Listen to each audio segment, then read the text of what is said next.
welcome. Today guys, I'm gonna be doing a recipe, and personally, I'm being honest, I don't eat this, so it will be given away after I'm done making it. So today I'm making curry goat's head. Here I have the goat head. It was smoked and scraped and cleaned. I cleaned it again. I washed it. So once you've cleaned it and washed it really well, you're gonna season it. So I'm gonna start by seasoning it with salt to taste. I'm gonna go in with some black pepper, and I'm going in with some lemon pepper. I'm also going to add in some complete seasoning.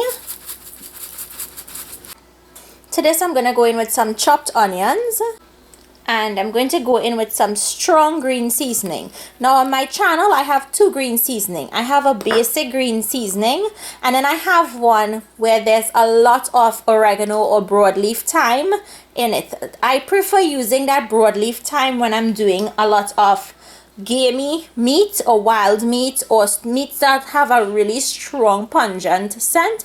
I like to use that. So I'm gonna give this a mix, and once mixed you're gonna cover this and store it in your refrigerator overnight, or you want to let it marinate for a couple of hours well.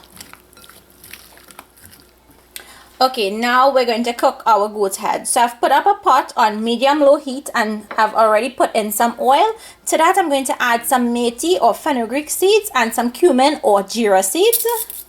And we're going to allow those seeds to toast until they turn dark brown. When the seeds are brown, you're going to add in some chopped or sliced onions, some hot peppers. I'm using bird peppers here, and I have a few leaves of curry.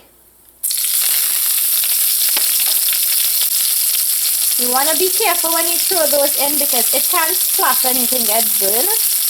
You just want to cook these onions and these peppers in here until they're brown.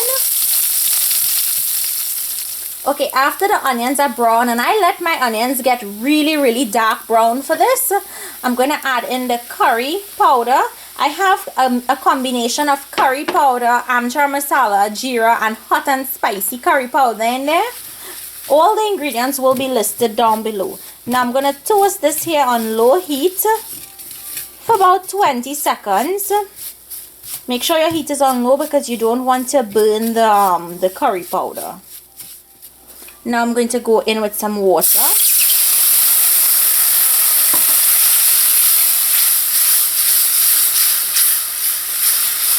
And I'm going to cook this curry in that water until it turns into a thick paste. Because I fried that onion and those peppers in there until it was like really dark, it actually smells so good right now in here. When the curry thickens up like this, you're going to add in the goat head. And if you guys wanted to use pig's head for this recipe also, you can. And I'm just going to toss that in the curry to coat. Now guys, what I'm going to do is crank my heat up to high, and I'm going to allow this meat to fry up in that curry. I want this to bunge down, which means dry out all the liquid in that pot before we add any additional liquid for it to cook. Okay guys, once all our liquid in there dries out, you're going to add water to help this cook. You want to add enough liquid to cover the meat. And you're going to allow this to simmer here on medium-low heat until it's very tender. And the sauce is going to thicken up.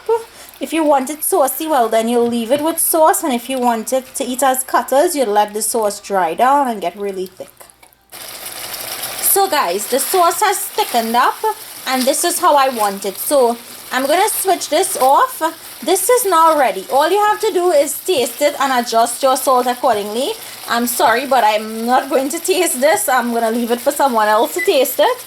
And then this is ready to be served. Now you can serve this with dal and rice. You can serve it with roti, or you can have it on its own. So if you guys enjoyed today's recipe, please remember to share the video. Please remember to give the video a thumbs up. Thank you all for watching, and I will see you all another day with another one of my recipes. Enjoy!